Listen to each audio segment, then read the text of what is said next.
Менаџери на корејски компании позитивно ги оценуваат поволностите што ги нуди Македонија за реализација на странските инвестиции. Поголема комуникација, сметаат, може да резултира со соработка во повеќе области, меѓу кои и туризмот.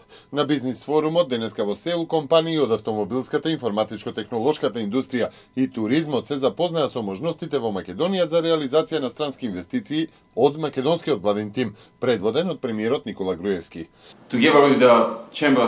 Заедно со стопанските комори од земјата и заедно со околу 300 компании со различна големина и од различни сектори, ги детектиравме најголемиот број проблеми со кои се соочуваат компаниите, главно од бирократски карактер, и елиминиравме многу од нив, или ги направивме побрзи, или поевтини, или пак комбинација од двете. И тоа беше сериозно подобрување на бизнис климата во Македонија.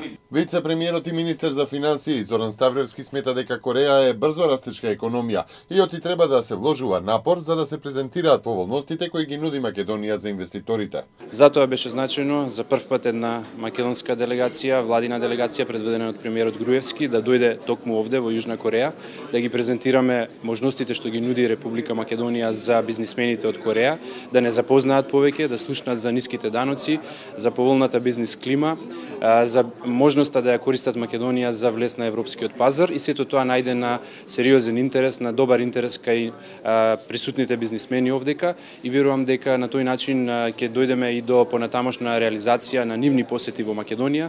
Бизнис форумот во Сеул, организиран во соработка со групацијата Financial Times, е дел од активностите на владината делегација во Кореја по нивната посета на Јапонија.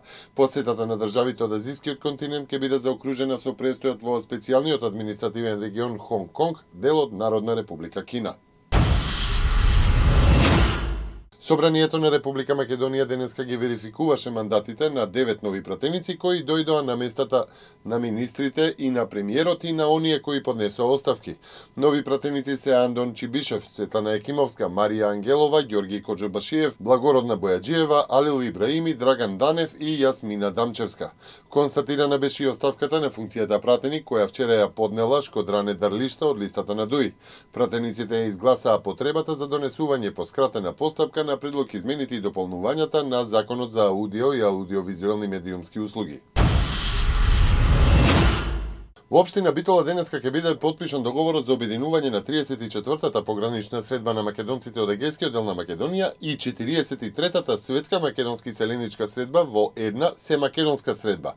Договорот ќе го потпишат представници од Матицата на иселениците од Македонија, Сдруженијето на македонци од Егејскиот дел на Македонија Битола, Сојузот на македонците од Егејот Македон и од Светскиот македонски конгрес. Европската комисија интервенираше со 3,3 милијарди лева или околу 1,7 милијарди евра како финансиска помош за спасувањето на две бугарски банки во одржувањето на нивната ликвидност. Интервенцијата доаѓа по минатонеделната неочекувана криза во бугарскиот банкарски систем, откако оштедачите на Прва инвестициона банка, а потоа и на Корпоративно-комерцијалната банка почнаа масовно да ги повлекуваат своите заштеди по информациите во софиските весници и на социјалните мрежи, дека тие се неликвидни и дека западнале во финансиска криза. Интервенираше Бугарската народна банка, која ја презеде контролата во КК банката, а владата во Софија ја уверуваше домашната јавност дека нема потреба од паника, затоа што и двете банки се стабилни и нема никаква криза на бугарскиот банкарски систем. Властите тврдат дека Бугарија е жртва на заговор за поткопување на банкарскиот систем во земјата. Полицијата за сега уапси 5 лица за кои се верува дека стојат зад вештачки создадената криза.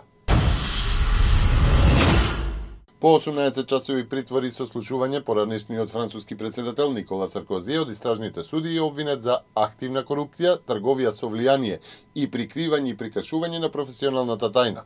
Обвинението според париски Le Monde е подигнато досна синоќа откако претходно беше обвинет и адвокатот на Саркози, Тиери Херцог, и високиот судски функционер од Касациониот суд, како и уште еден висок судски функционер. Чешкиот пратеник Петар Мах на првата сесија на Европскиот парламент во Страсбург го свртал грбот кон оркестарот кој ја изведувал неофицијалната европска химна, објавија чешките медиуми. Од видео снимката која беше објавена се гледа дека додека повеќето европратеници исправени оддаваат почит за време на изведувањето на европската химна, Мах заедно со членовите на партијата УКИП кои се залагаат за излегување на Велика Британија од Европската унија се свртени со грб кон изведувачите.